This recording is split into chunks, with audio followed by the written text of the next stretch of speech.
Um dos livros que eu li na época do seminário tinha um título que é autoexplicativo. O título é assim: Como aproveitar ao máximo o seu tempo e potencial. E de lá para cá surgiram muitos livros sobre autoajuda, sobre a gente aprender a pensar a gestão do tempo, dos recursos, dos talentos. E muitos coaches, não é? Essa cultura do coach apareceu e muita gente critica essas coisas. Na verdade, eu, com o meu ponto de vista bíblico, teológico, não tenho nenhuma dificuldade com essas coisas. É só entendo que, assim como tudo na vida, a gente precisa passar pelo crivo da palavra. É claro que a gente tem que analisar todas as coisas, como o apóstolo Paulo fala aos Tessalonicenses, não é? E reter o que é bom. E ficar só com o que é bom, colocar tudo à prova segundo a Bíblia. Mas a verdade é que a própria palavra de Deus, ela ensina muito para a gente sobre aproveitar a vida, sobre o que é de fato aproveitar a vida, sobre o que é de fato otimizar o nosso tempo e potencial. Ela é uma fonte riquíssima de sabedoria para a gente parar e pensar a respeito disso. Sei que sábado que vem vai ter o culto especial, na verdade vai ser uma programação especial do The Chosen, né? Depois eu não sei se vai ter um último sábado de culto regular ou um culto final do Gol. A verdade é que a gente está chegando aí no finalzinho de mais um ano e todo mundo para um pouco para pensar sobre como é que tem acontecido a sua própria vida e fazer um balanço.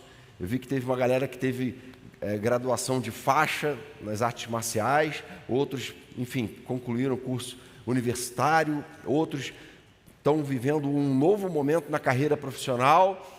O que é importante é a gente entender e parar para pensar na nossa vida, porque a gente, como cristão, o tempo todo precisa estar avaliando e reavaliando nossas escolhas, nossas prioridades e o que a gente tem feito da nossa vida. O Evangelho ensina isso para a gente. E eu escolhi um texto que trata desse tema, né? O texto é a parábola que está lá em Lucas capítulo 16, a partir do verso 1.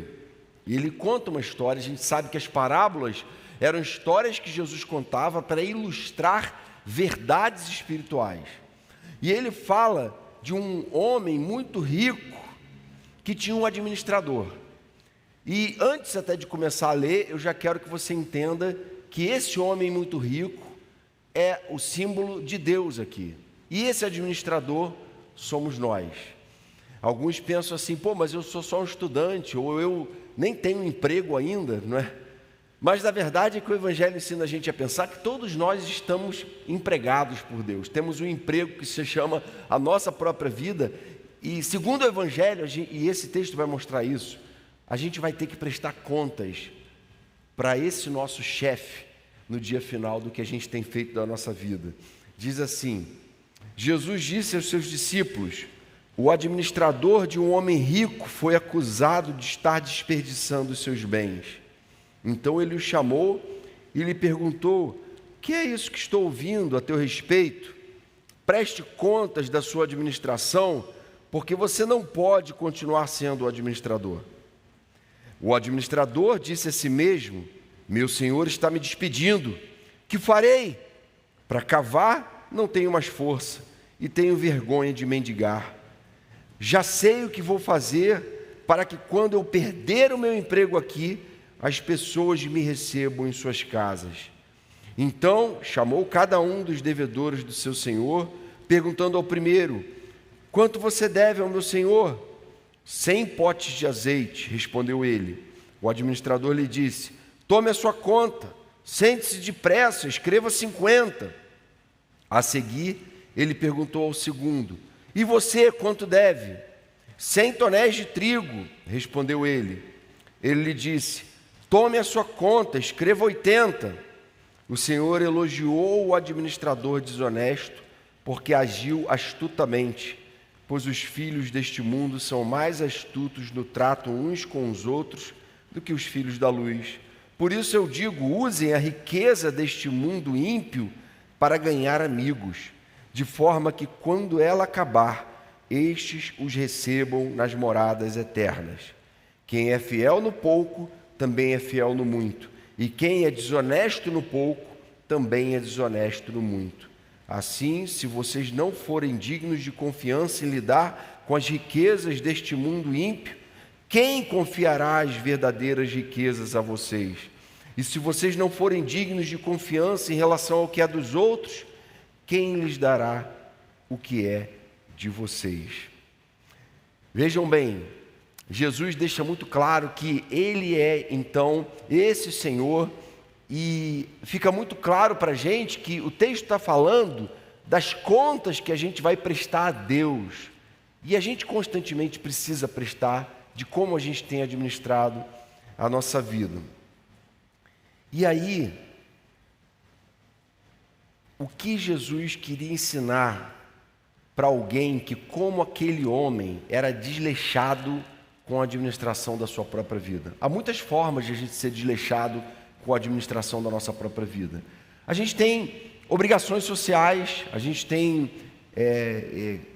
coisas que se esperam de nós, inclusive biblicamente.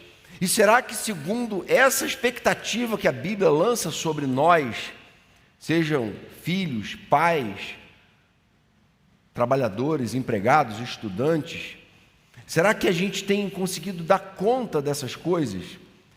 Há muitas formas pelas quais a gente pode estar sendo indisciplinado na forma como a gente tem conduzido a nossa vida.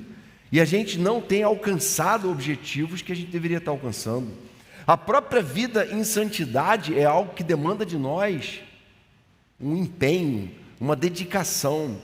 E a primeira lição que eu vejo aqui nesse texto é que a nossa vida precisa passar constantemente por um balanço. O que o cara faz é, caramba, agora surgiu uma situação que eu não estava esperando, o Senhor está pedindo contas. Como é que está a minha vida? Vamos parar e vamos avaliar. Ih, caramba, eu estou agindo mal. Eu não estou administrando bem, eu não estou rendendo o que deveria estar rendendo, eu não estou sendo disciplinado, eu não estou sendo correto no modo como eu tenho conduzido a minha vida. Eu preciso parar e pensar e reavaliar o modo como eu tenho agido até aqui. E diz o texto no verso 2, que é isso que eu estou ouvindo a seu respeito, preste contas da sua administração, porque senão você vai perder o emprego, você não vai poder continuar sendo o administrador. Que escolhas eram aquelas que aquele homem estava tendo? Que escolhas eu e você estamos tomando todos os dias? Quais são as motivações que moviam aquele homem? Quais são as motivações que têm nos movido?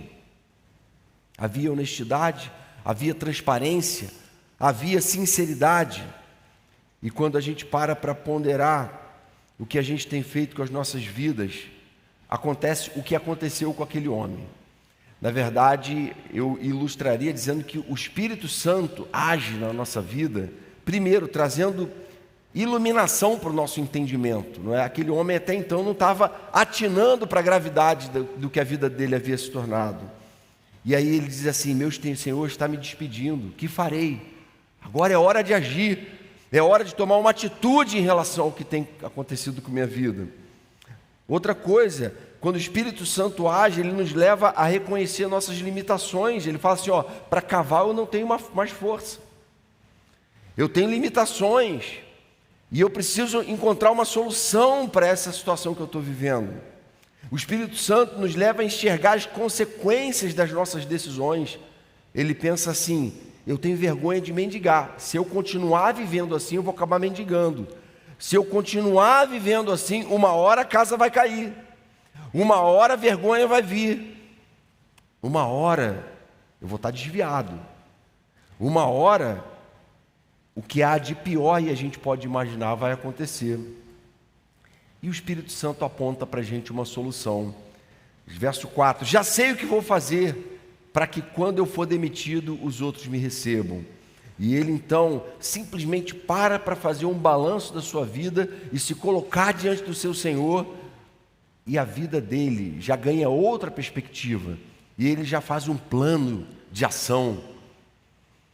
Muitos nessa época do ano fazem metas, a gente não tem nada contra isso, mas o fato é que muitas vezes a gente não precisa de metas muito audaciosas, a gente não precisa de um plano muito bem traçado, a gente só precisa fazer o dever de casa.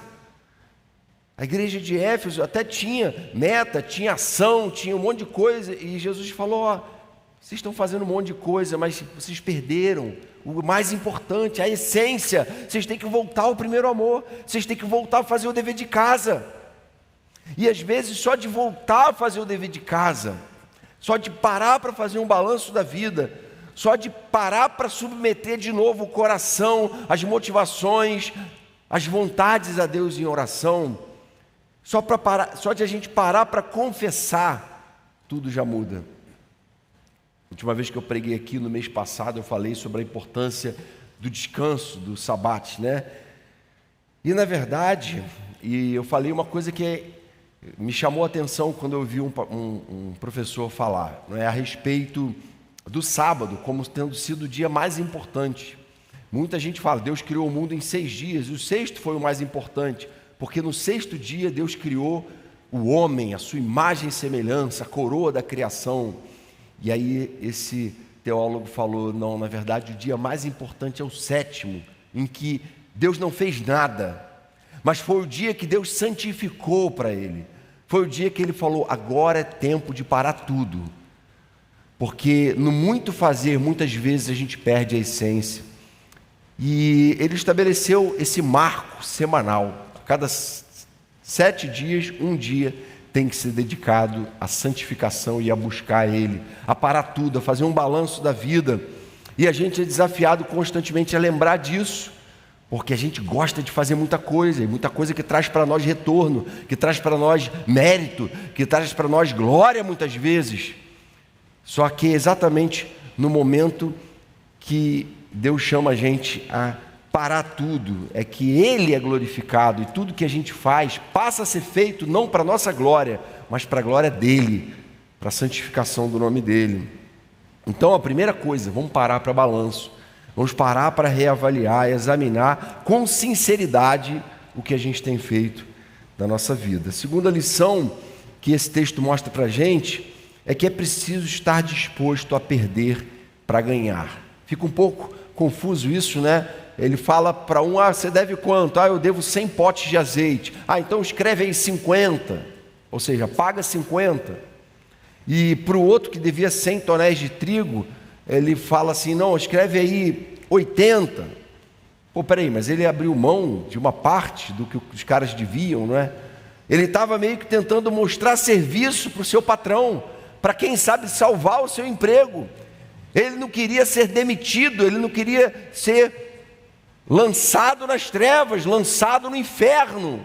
Não, eu preciso agir. E aí, segundo alguns intérpretes, ele estava abrindo mão aqui do seu lucro, da sua porcentagem no ganho daquelas negociações pelas quais ele respondia diante do seu Senhor. E tem muita gente que está tão obstinada no pecado, que prefere trazer prejuízo ao seu Senhor, do que trazer prejuízo para os seus próprios prazeres e desejos. Só que alguém que percebe o risco sério da demissão divina, o risco sério do juízo de Deus, fala assim, cara, eu vou abrir mão de coisas que me trazem prazer e retorno, eu vou abrir mão de coisas que eu considero lucro, vou considerar como Paulo essas coisas perda por amor a Cristo, e vou me dedicar a Ele. É isso que ele faz. Ele então abre mão do seu ganho. Agora não importa, agora o que importa é que o meu Senhor tenha o que é dele de volta, é que eu preste contas e devolva a Ele o que eu devo a Ele. E essa é a solução de alguém que entende que a caminhada com o nosso Senhor tem a ver com perder para ganhar, tem a ver com sacrifício, sim. Algumas pessoas, eu já ouvi dizerem assim, não, você não pode falar em sacrifício, porque Jesus já pagou o preço por nós na cruz. É verdade, nós não podemos falar de sacrifício nosso para salvação. Nada que a gente faça, que a gente abra mão, que a gente sacrifique, vai trazer para nós salvação. Isso é verdade. Mas o mesmo evangelho que ensina isso, ensina que se alguém quer vir após Jesus, deve negar-se a si mesmo, tomar diariamente a sua cruz e segui-lo. O autossacrifício é uma parte natural da vida cristã. A vida cristã demanda de nós que a gente abra mão e tenha perdas significativas. Por que adianta o homem ganhar o mundo inteiro e perder-se ou destruir-se a si mesmo? O que adianta alguém ficar apegado a um namoro quando esse namoro está em pecado? Quando esse namoro está levando para longe de Deus? O que adianta alguém ficar apegado a um trabalho quando existe ali falta de ética profissional, quando existe ali corrupção? O que adianta alguém viver uma vida mentirosa com duas caras e sustentar às vezes um ministério, como a gente vê às vezes acontecer, e o cara tem um ministério, é famoso, de repente se descobre que tudo aquilo tinha pés de barro, não é?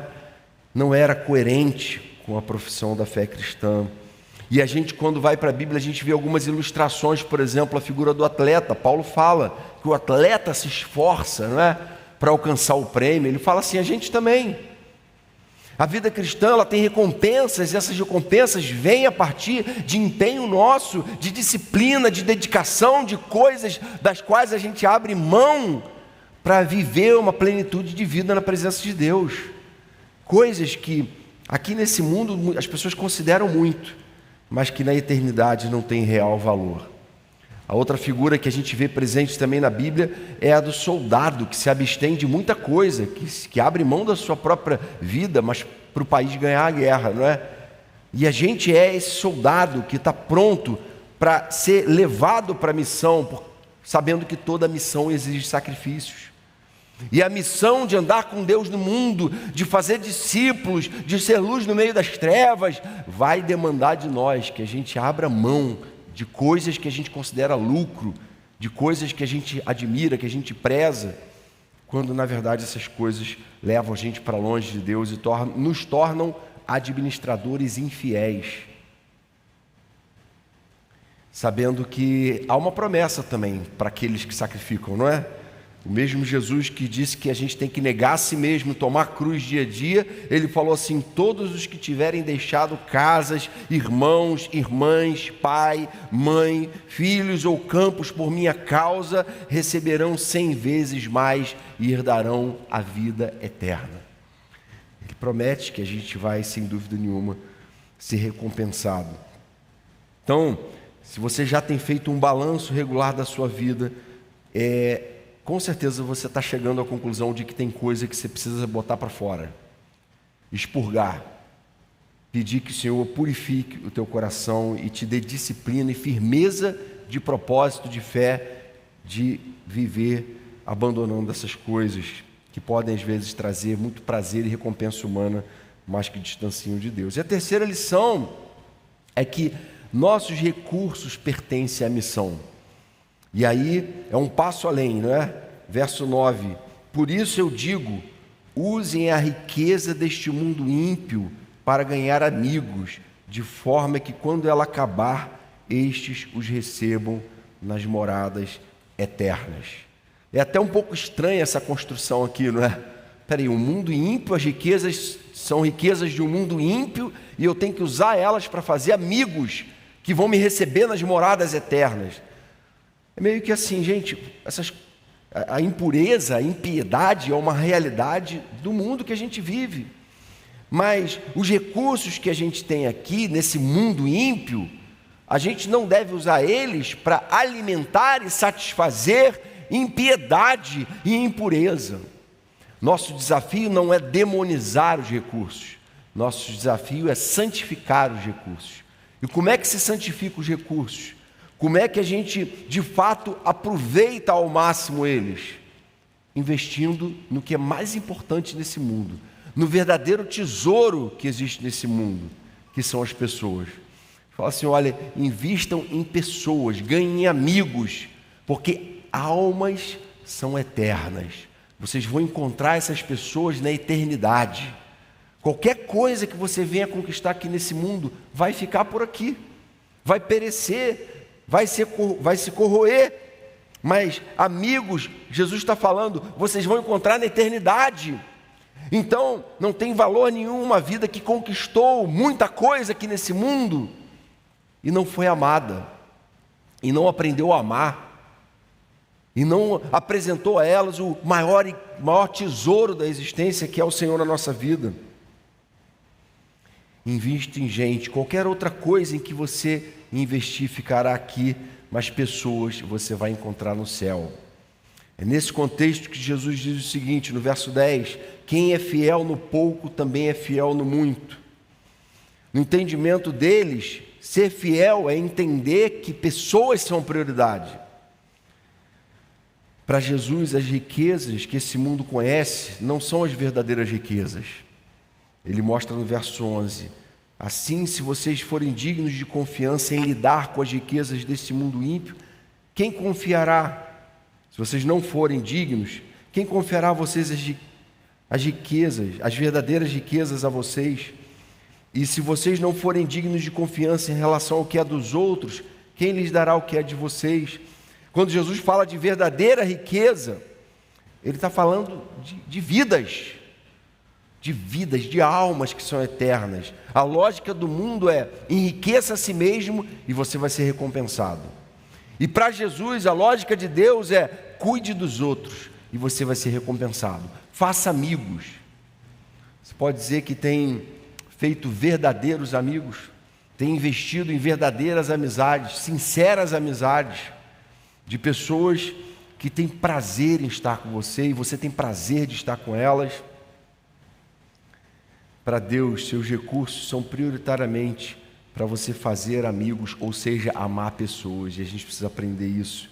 E essa é uma reflexão importante para o tempo que a gente está vivendo, em que as pessoas são avaliadas pelo retorno que elas podem trazer em termos de utilidade. Essa pessoa é útil, se ela é útil eu vou usar ela, uma relação utilitária, que muitas vezes é uma mentalidade empresarial que se tornou natural no meio corporativo. Eu tenho pessoas que eu contrato para poder usar essas pessoas para os propósitos e missões da empresa, quando na verdade, na lógica do reino de Deus, isso não se aplica.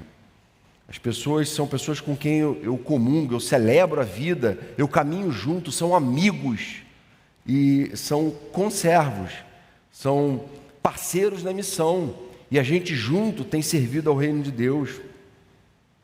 E o Senhor então elogia aquele administrador desonesto, porque agiu astutamente, conseguiu encontrar uma solução, conseguiu entender o que era mais importante, conseguiu a tempo parar, fazer um balanço da vida, botar o que era errado para fora, perder certas coisas, colocar a vida no prumo e salvar o seu emprego e ter a sua vida direcionada para os propósitos de Deus, que são muito maiores. Algumas aplicações aqui. A primeira: submeta-se a uma autoanálise à luz das prioridades definidas por Deus.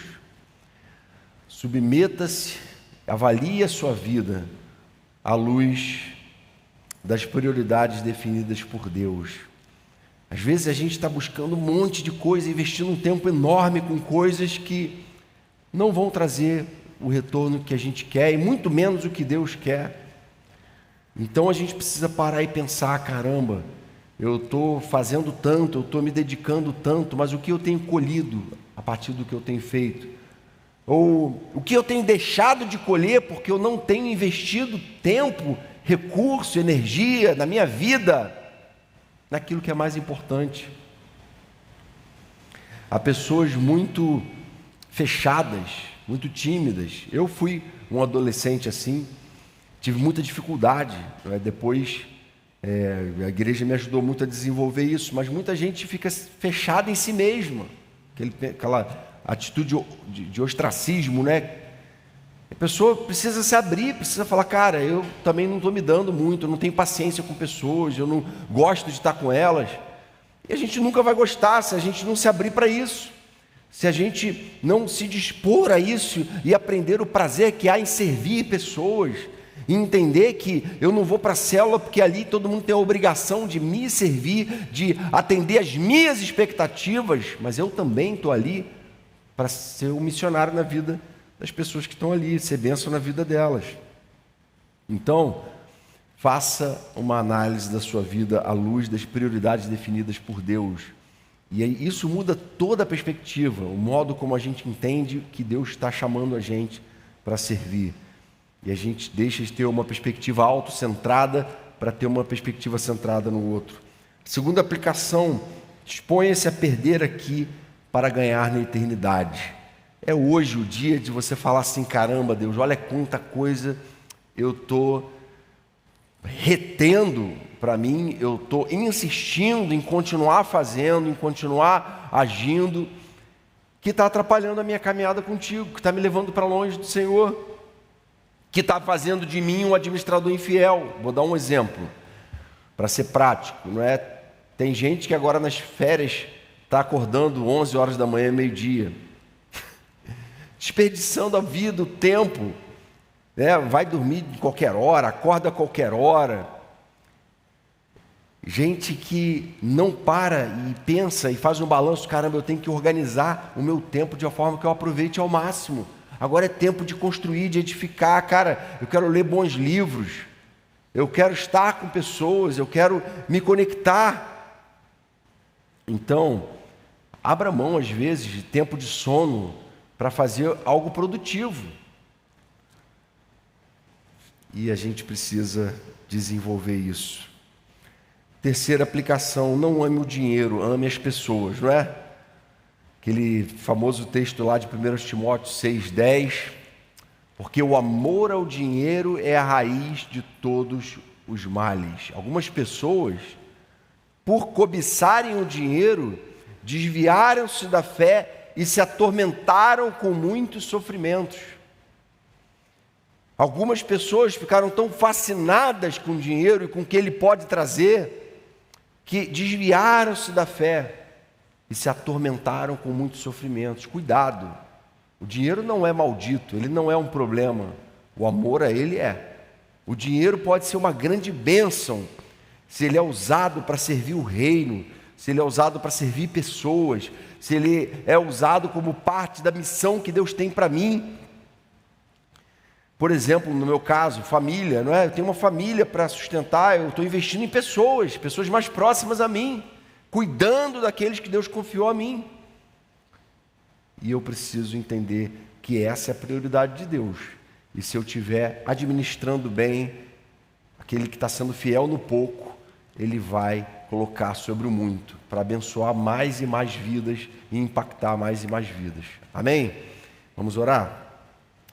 Pai querido, obrigado por essa parábola, por esses ensinos, e a gente quer te pedir: perdoa cada um de nós naquilo em que a gente tem sido um administrador infiel da nossa vida. A gente quer aprender a gerir a nossa vida segundo o que a tua palavra nos ensina, segundo a sabedoria eterna, imutável e perfeita da tua palavra.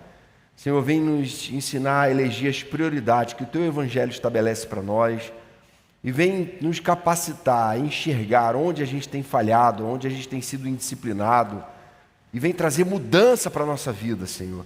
Vem trazer uma atitude diferente em relação a tudo que a gente tem feito.